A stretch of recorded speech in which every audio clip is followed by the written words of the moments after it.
And it's it's been that case really for about a week now.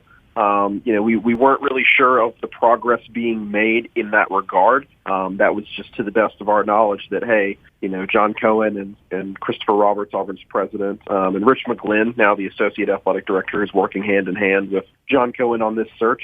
We believe pretty much from the start that Kiffin was their number one target, and now it seems like there has been some significant progress made. You were hearing a lot of things from a lot of places and a lot of people about the possibility of a deal being done.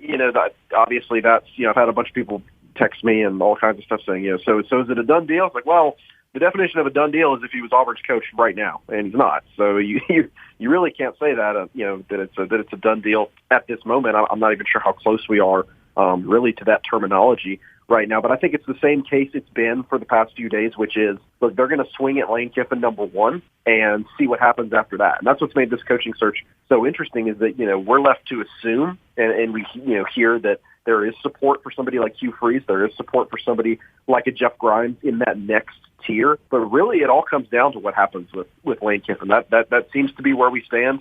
Right now, it really, I heard you guys talking, before I got on, and you're exactly right. It really does seem like the ball is in his court now. This is, you have to assume it's a job that he's interested in. Obviously, we've reported that he was interested in it last time. He was interested in it a couple years ago when Gus Malzahn was pushed out, but Auburn did not really reciprocate that interest. Now the roles have been flipped. Obviously, it seems like Auburn has a lot of interest. It seems like they're making him their ace in this coaching search, and so we'll see if he wants to leave Ole Miss, where there's he's built something pretty good there. It seems like he's going to win 10 games for 2 straight seasons at Ole Miss. It's obviously a pretty big feat there, and he's got things pretty well set up. He's done a good job turning over the roster. This was supposed to be a rebuilding year for them, and instead they just went toe-to-toe with Alabama, and again, they're about to win double-digit games again. So it makes sense why he's such a sought-after commodity right now, and we'll get our answer here. Ole Miss's regular season ends on Thanksgiving, so we could get our answer shortly after that. Either way, it'll be less than 2 weeks now before we figure out what happens with Auburn's next head coach.